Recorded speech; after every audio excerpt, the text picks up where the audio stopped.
Needed something that would take me anywhere in the world. Any place in the world I go to, I'll be able to do it. All right, so here he is, the man of the moment. I greet you, bros. Thank you very much for having me. Good afternoon, everyone. This is Samuel Obieze, Director, SG Education Nigeria Limited and Optimal Vision Recruitment Limited UK. We are your one-stop shop for legal immigration. I've known you I've known you long enough to bring you on because I want people to meet you. So once again, I just want us to have a backdrop story on why you really want me to push people to study in the UK. But before we get into that, I know you're a lawyer. People don't know you're a lawyer. So I would want you to tell me a little bit about your background, how you transitioned from law into student recruitment and also being a mental health nurse in the UK. Okay, thank you very much for the opportunity once again. Yes, I came to the UK to do my master's in law at the University of Portsmouth back in 2011 after finishing my LLB studies at Delta State University, Ole campus. Abraka is our main campus. And then I came to do this master's. And after that, I decided to make a detour into nursing. And the main reason for that was I needed something that would take me anywhere in the world. Any place in the world I go to, I'll be able to do it. And mental health nursing aligned very well with my law profession that I already had experience in. And so I went into mental health nursing and I studied with the prestigious King's College London. I'm a King's nurse, and King's is number 2 in the world for nursing in the whole world. And so I'm a King's alumni. And then along the line, I decided to give back to my community. Actually, a friend of mine was duped about 750,000 naira around 2013. And that was not good for me, but I had other things I was doing, and eventually I decided, okay, let me set up a company that would be going to recruitment of students from Nigeria, Ghana, and many other countries. The SG Education Nigeria Limited was registered with the Corporate Affairs Commission in 2018. And then from then till this moment, we have been into student recruitment to make sure that people do not fall prey to those nefarious agents who steal money from people in the guise or say they won't give them admission. I've had many stories, heartbreaking stories, and that my friend's own touched me, and I said, no, never again, not while I'm around. Thank you. A few days ago, you welcomed a few students. This man, they go airports, go welcome students, carry students, go rent accommodation for them, put them on.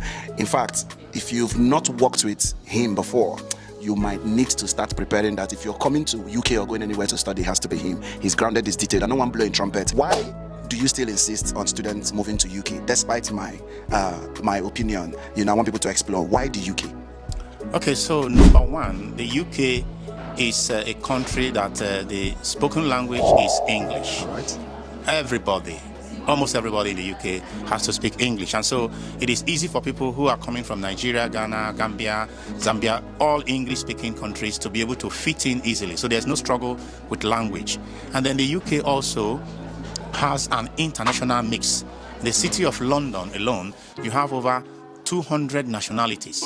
So it is a diverse community, and it's the same thing in many cities, in Southampton, in Birmingham, in Manchester, Newcastle, Sunderland, and many other cities of the UK. You have an international mix. You are likely going to see somebody who is from your country or somebody who is from a country. You might even see somebody from your state, who knows? So that international mix is another reason.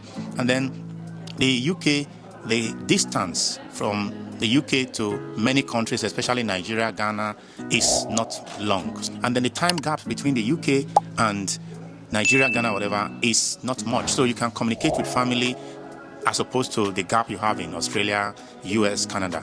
And then one of the most important reasons is the fact that UK qualifications are recognized worldwide. In fact, some UK institutions have been in existence for over hundreds of years. Oxford University, Cambridge University, King's College, and many more.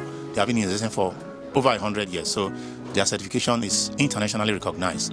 The UK operates a point-based system, a point-based visa system. So it is easy, much, much easier to get your visa to the UK, because if you provide your CAS, which I will call your visa letter, that's 50 points from your school. You provide your bank statement with the correct amount of money, that's 10 points. You provide your TB test result, that's 10 points. You are guaranteed a visa, except you have a criminal history or you had a negative immigration history from other countries, which will now become a problem.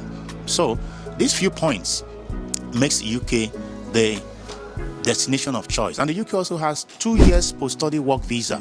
So when you finish your BSc program, your master's program, you are guaranteed 2 years post-study during which you can work full-time and be able to bring or recover the money you spent. I was about talking about bring. So again, the UK at a point a few years ago stopped dependents from coming in, but there are programs that your family can come in with you as long as you can afford. What about the tuition cost? What do you do different in ensuring that students get more flexible to enable them have breaking in tuition fees? And what else do you do different in making sure that students can access affordable courses? I am against a lot of Pharaoh let my people go courses: international business, international human resources, international management, hospitality and tourism. Some of these courses are obsolete. They have low or no job opportunities that leads to visa sponsorship. So what is it that you do different? Because with Mazi TT, there are things that I say there is no sugar in your tea in these courses. What is it that you do different at your educational recruitment service?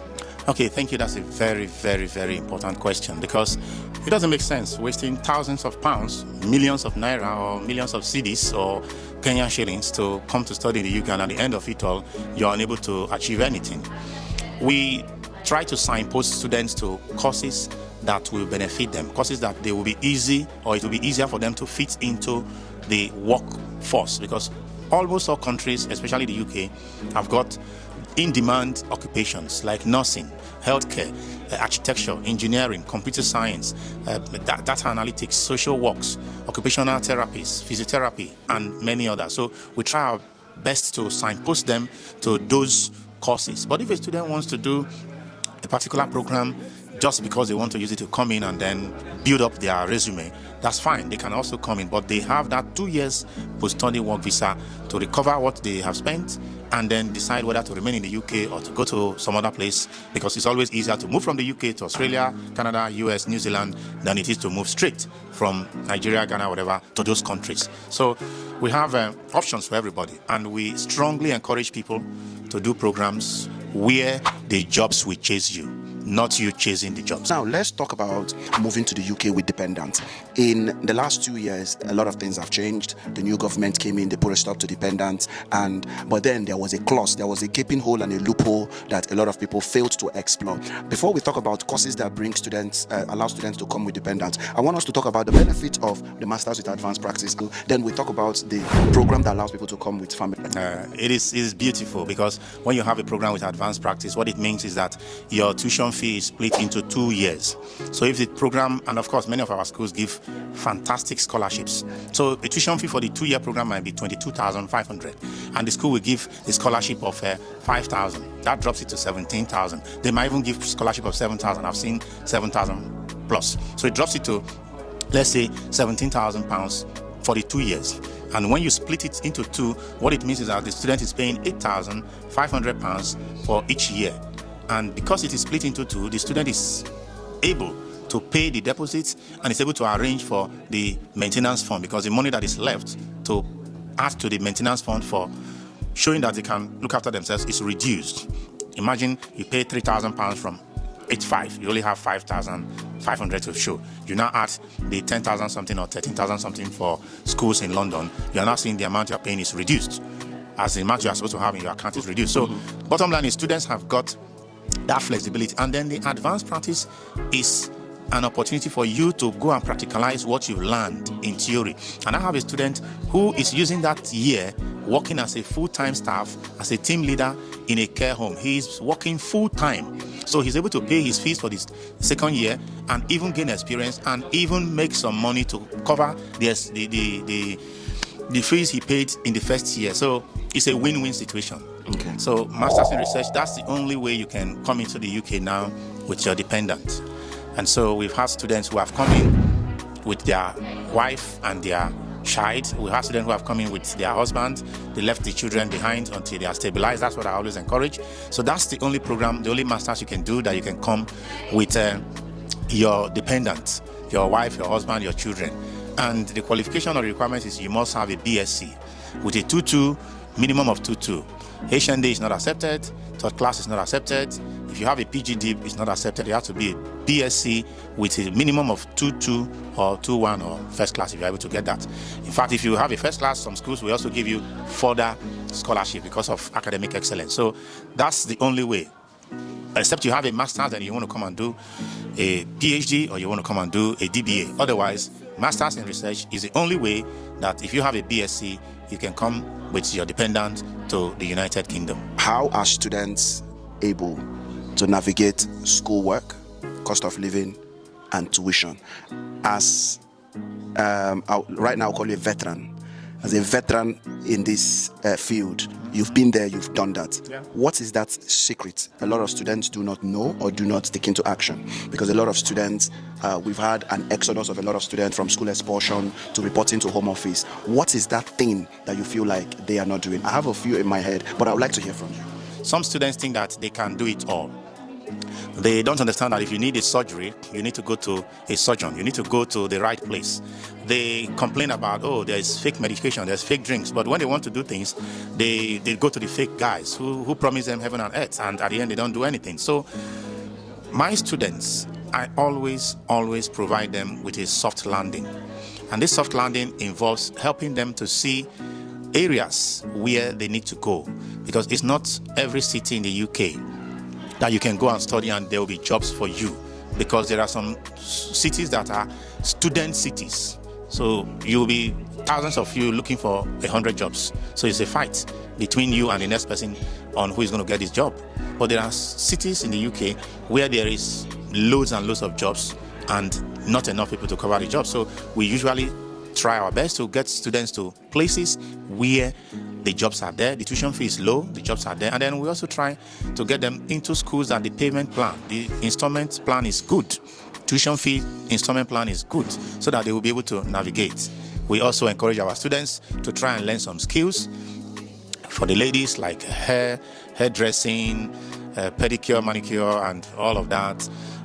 Providing other services, and for the male, same thing, learning how to be a barber, knowing how to do plumbing, and a whole lot of skills, so that you are able to. Somebody told me a few days ago, if you know how to change a tire in this country, if you know how to change tires in the UK, you will make a lot of money changing tires. And car washing and many other places, many other different jobs. So basically, because we live here, I came here as a student, I know how the whole place works. I'm able to help my students navigate all the challenges, both accommodation, both registering with GP, getting their national insurance number, helping them to get some soft jobs that will be able to help them to pay their tuition fees, and of course, getting them schools that will be lenient with them with regards to installment plans. We have some schools 5 times, 4 times, 7 times, 6 times, 8 times, 9 times. And the clincher is making sure that they go to schools or areas where there are jobs. Otherwise, if you find yourself in a city where 95% or 90% of the inhabitants are all students, you will struggle to get jobs. That's just the truth. All right, thank you so much. That is well spot on. You need to choose your cities carefully. You need to choose your schools carefully, more carefully, because the better school you have that has flexible payment, flexible relationship with international students, the better life will be for you. All right. So on that note, if you want to reach out to SG Global Education Services, if you want to reach out to them, here is all their informations. You reach out to them, you send them an email, send them a message on WhatsApp. Make sure you mention Mazi TT while you send that message. That Mazi TT you mention will make sure you get the best of the service. You make sure you get a bespoke service. And all in all, one of the reasons why you need to get a realization that United Kingdom might be the kingdom that gives you a starting point into wherever you want to go. A lot of countries understand that we have a bad rep, so they want to take all your money and give you a denier. And at the end of the day, you blame yourself. Go to where you are wanted. Go to where they want you, not where you want. Where you want can always come later. All right? So thank you so much, sir. It's been an honor to speak with you. Thank you very All much. right.